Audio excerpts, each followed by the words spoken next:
Thanks, Coach Gates is going to start with the statement before moving on to questions. I thought this was a game of preparation, a 2-day prep versus a 4-day prep. They did a wonderful job. My hat's off. I have so much respect for Jerry Stackhouse and what he's been doing throughout his coaching career, obviously in the grassroots level, AAU, then with the G League, and obviously him getting the job at Vandy. He's one of the great coach. His experience in the NBA, you can see the resemblance of the things he does offensively and defensively. It was a game of runs. I thought our guys did a great job. I'm not happy about the end of the first half, but I am ecstatic about the end of the second. To be able to come away with the win, a nip tuck, and what Coach Hamilton always says, this was an old-fashioned, he would say old-fashioned ACC blowout, one-possession games. This was an old-fashioned SEC blowout, a one-possession game that could have easily gone to overtime, no different than their game previously went. I am happy about how our guys responded in the last 3 minutes, and utmost respect to the environment. Our fans won the game tonight with our effort. Any questions? Dennis, I know free throw shooting, you were wild about it the other night at Arkansas, but tonight, just how clutch were your guys for the most part when they had the chance to kind of put the game away there? That's the only way you win close games, to be able to get to the free throw line and obviously execute in that spot. To be able to shoot the percentage that we shot, I think it was 87, 90%. I think that gives us the confidence, but also it allowed us to control the last 3 minutes because our guys were strong with the ball and we executed. I know those ones that we did miss from the free throw line, was that you, Noah? I was too. Yeah, he missed 2 of the 3, right? So, but I am happy that he stepped up. Drake Golston said and mentioned, and he has to understand his worth, right? I had a real conversation with him. I made him get in my car after we landed from Fayetteville, and I drove him to the arena.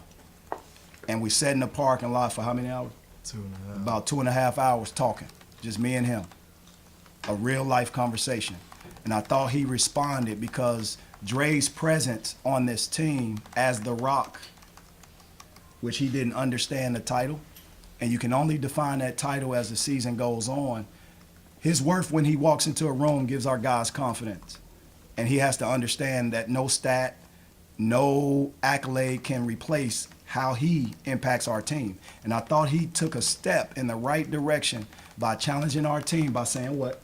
Need to block out, rebound, get back on defense. And we'll win this game. He said it to them, and they responded. Even when Vandy had multiple situations where they came back and we couldn't extend that lead or keep it, that's what a veteran team does. They cut leads, and our guys didn't blink. And I commend Dre's conversation and our conversation that night, but also throughout the last 2 days, our guys being able to reconnect and recalibrate and refocus on the little things that we needed to do. 16 assists, 6 turnovers. That's an excellent stat. So, Dre, from your perspective, what did you take away from that talk with Coach? I think just being challenged. When you're being challenged by your head coach, teammates, anything like that, you have to take it personal in a good way. And I think tonight I decided to come in with a better mindset, and I executed what Coach asked of me, and my teammates needed me, and it worked out for us. Hey, Coach, excuse my voice. You guys won this one close in the second half. Some of your other recent wins have been bigger, stronger wins, winning tough, winning gritty. Is that good? In your own words, can you describe the importance of having that in your back pocket, knowing we can do this? Yeah, absolutely. It was absent in Fayetteville. I thought it should have showed itself up in Fayetteville. Eric Musselman did a great job in the second half, and his team responded, and they didn't allow a lead to sort of push them back. They still played aggressively on their toes. And our guys tonight didn't allow us losing a lead or us being down in the first half, although you may feel that it's unfamiliar territory. At some point in their life, they are guys that played over 100 games, right? They've been in that spot, so they didn't panic. And that was the biggest thing that I came away with. You have to look at this, and I'm not afraid to say this. Demoy Hodge is sick with the flu. And for him to be able to come out and do what he did is excellent, because he put us on his back when we were down early. And then it's almost like tag team wrestling. I'm a wrestling fan, by the way. So he tagged somebody else in, Dre in. And Dre came in and did what he had to do, tag back out, and et cetera. And that is excellent, excellent teamwork and unselfishness, because when you give of yourself, great things will happen. Great things will happen. And I'm excited about what I saw tonight with that connectivity, but also the awareness that our players had by saying, Coach, keep this lineup in, or even, et cetera. Coach, I'll be ready as soon as we can. That's why I told Dre right before the game, I'm going to sub you in, just come to me at 18:30 in the first half so we can get Demoy a rest. And ultimately, you know, he gave everything he had, and you know, hell, I ain't afraid to say it. He came in the locker room, started throwing up. It is what it is. And that's what a true, unbelievable, experienced player can do. They can play through sicknesses, they can play through adversity, and give their very best no matter what the wall is. And I'm proud of this one right here, too. We've been waiting on him for a while, right? I think he's been inconsistent, but more inconsistent by overthinking himself. And his teammates told him he was 1 for 5 coming in halftime. Keep shooting, man. That's what they told him. And he did that. So good job, Chris. Appreciate it. Noah and Dre, you know, this was the first game in a while that the other team got a lead on y'all early on. So what do you feel like contributed to kind of the slower start, and how did y'all bounce back from it? I mean, it's the SEC. Every team's going to be good coming out. It is 11 a.m. when we started the game, so that might have had a little bit to do with it. But no, we just had to bounce back, you know, persevere through all the runs, because we're going to get every team's best shot. So, you know, just hunkering down and getting into our groove is all we needed to do. You got any response? Yeah, I believe Noah said it best. The SEC is a very tough conference. A lot of teams are going to, you know, punch us like that. We have to respond, like Noah said. So it'll be some tough games down the road. There was 7 lead changes, 11 ties throughout this game. And that is a crucial heavyweight fight. And that's what our conference is going to be. I mean, you ultimately will be in possession by possession, a game of runs and responses, and ultimately being able to win the percentages. And I thought we won analytically the percentages from free throw. Our free throw rate was high. That was awesome. And also our three-point shooting was over 35%, which are crucial stats to begin with. They did a great job of spacing us out, and I thought they tried to force the whistle. But I'm glad, because I told my guys do not foul, and it sort of put them in a position where they ended up just not fouling but giving up the lane. So our angles were off, and I take responsibility for that because I did not want the free throw game to be equal at all. So I'd rather that happen than not. And we ended up giving up, you know, probably a season high 44 points in our paint. But, you know, it is what it is. It's relative, and the outcome is the outcome. Dre, can you tell us, I think the game was tied at 71 at the time, the block and the reverse. That was a good block. What happened there? A missed dunk. But a great block, man. It goes with what Coach Gates said, just giving up yourself for your teammates. I know we got beat a little bit, you know, down the floor. Had to make a play on the ball. We needed it. It was a big time in the game. And it gave us some energy. You know, we could call the timeout. I'm glad he did. I was a little tired. But Was that after the missed dunk? no. That was before he made that. Oh, okay. Yeah, but, you know, just trying to give energy to the team, do my job on at the Rock, and help us out any way possible. Are you willing to say whether you blocked it before it hit the backboard? It was a clean block. The Yeah. whistle allows you to know that. Good job.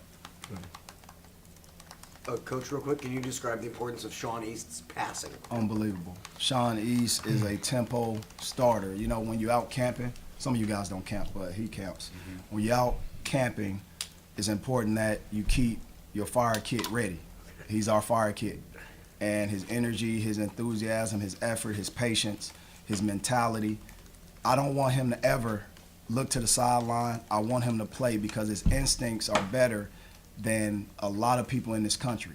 And he has a pass-first mentality, but he also has a scoring-first mentality. Depending on what side of the bed he wakes up on, I just want him to be a fire starter. And we have to continue to do a job of protecting our fire kit and making sure he does not think he's overdoing it. We want him to stay aggressive, playing through mistakes, but also when you can come away with 7 assists, 1 turnover, that's a beautiful thing. Nick Honor has played over 100 minutes and had 0 turnovers in over 100+ minutes, and that's crucial. That's a crucial stat. But to have guys take care of the basketball the way they do, but also share it, is awesome. I thought Kobe Brown, coming from that first half, 2 foul trouble, 2 straight games, foul trouble. I didn't take him out. I left him in, took him out, put him back in, but I thought in Fayetteville he never jump-started himself. So I think our guys, while he was connecting with them on the bench, they were keeping him mentally prepared to get back in, to stay on his toes. He played on his heels unaggressively in Fayetteville after those fouls, and he just, gave his all, and I thought he ended up doing some great things in the second. Kobe seemed really aggressive rebounding. I know you need all you can get in that department. Did that stand out to you at all, just how he tried to attack the glass? In terms of which part? We had 11 rebounds in the first half, and the same probably applied in the first half in Fayetteville. But it's not an excuse, it's just a category. What we have to do is be rebounders by committee. I thought Vandy did a great job. Again, we knew that they had size. It wasn't more athleticism, it was more so size, and they played the game not above the rim but below with their size, strength, and their ability to plow us out and positioning. We have to be able to be secondary rebounders. We have to have guards come in and help and have 4 hands versus their 2. And if we can do that, we'll be fine. Again, I look at the complete game analytically. Anyone can look at the numbers and say we got out-rebounded, but ultimately you have to be able to hold that as your only negative. If we had gotten out-rebounded and gave up a negative assist-to-turnover ratio, we would double up the possessions that they have versus we have. I think that category is transferred to our steals, to our turnover rate. So offensive rebounds is just an opportunity to get the ball back. I think we make that up by being able to get the ball back defensively, but also take care of the ball offensively. So those are the analytic things that I always share with my guys. Don't get discouraged, but understand by committee we'll have to do certain things. Having Kobe Brown out as a primary rebounder, yes, that hurts. But also when you have Noah Carter get 5 defensive rebounds, is great. That's awesome. We got to have other guys get 5, 4, 6 rebounds as well. I thought Noah Carter did a heck of a job. Noah, Coach mentioned, a little inconsistency. What do you feel like you need to do better going forward to replicate today? Just play my game, to be honest with you. Everybody believes in me. I believe in myself. So just go out there and play like I know I can. So just moving forward, keeping, my confidence high and just going into every game feeling that way. That's a great answer. Time for one more question. Great answer. No more questions? Thanks, guys. MIZ. I'm going fishing tomorrow. Ice fish. Shoot, I wish.